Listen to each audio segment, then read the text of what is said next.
ஓட்டி முடிச்சதுக்கப்புறம் என்ன பண்ணுவாங்க அப்படின்னு சொல்லி பார்த்தோம்னா, வயல் வந்து சமமா இருக்கா அப்படிங்கிறத பார்ப்பாங்க. அதே மாதிரி இந்த நாத்தூரத்தில வந்து தண்ணி வந்து வெளியேத்தணும். அதாவது தண்ணி வந்து கொஞ்சம் கூட நம்ம வெளியேத்திட்டோம்னா, கொஞ்சம் கூட வயலுக்குள்ள நிக்கக்கூடாது. இந்த விஷயங்கள நம்ம வந்து பார்க்கணும். அதுக்கு தான் இந்த பரம் போட்டு இந்த மாரி நம்ம வந்து தேய்க்கிறோங்க. ஸோ இப்படி இழுத்து விடும் பொழுது என்ன ஆகும் அப்படின்னு சொல்லி பார்த்தீங்க அப்படின்னா, நமக்கு வந்து சமமா ஆயிடும். ஸோ சமமா ஆயிறதுனால நமக்கு வந்து தண்ணி வந்து ஒரு இடத்துல அதிகமாவோ, ஒரு இடத்துல கம்மியாவோ இந்த மாரி விஷயங்கள் நடக்கிறதுக்கான வாய்ப்புகள் ரொம்பவே கம்மியா இருக்கும். ஸோ அந்த விஷயங்கள் நம்ம வந்து பண்ணிக்கணும். ஸோ அதுக்கடுத்து என்ன பண்ணுவாங்கன்னு பார்த்தீங்க அப்படின்னா, வாய்க்கால வந்து அந்த கரையெல்லாம் வந்து எடுத்து கட்டுவாங்க.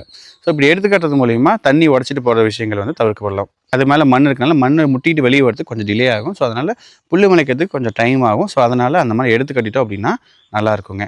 ஸோ இந்த விஷயங்கள்லாம் பண்ணிட்டோம்.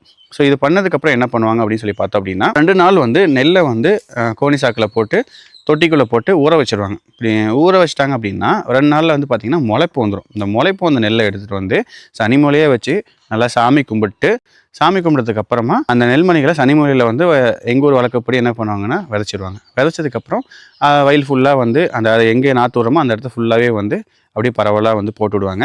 போட்டு விடும் பொழுது எல்லா இடத்துலையும் நெல் இருக்கா, விழுந்து இருக்கா அப்படிங்கிற விஷயங்கள் எல்லாமே பார்த்துக்கணும். இல்லை நம்ம வந்து குட்டாங்குட்டானா போட்டோம்னா அங்கங்கே குட்டாங்குட்டானா முளைச்சிருக்கும். ஸோ அந்த மாதிரி பிரச்சனைகள்லாம் வரும். ஸோ அதெல்லாம் இல்லாமல் சமமாக வந்து நல்லா தூவி இருக்கிறோமா அப்படிங்கிற விஷயங்கள்லாம் நம்ம வந்து நெல் வந்து விதைக்கும் பொழுது நல்லா பார்த்துக்கணுங்க.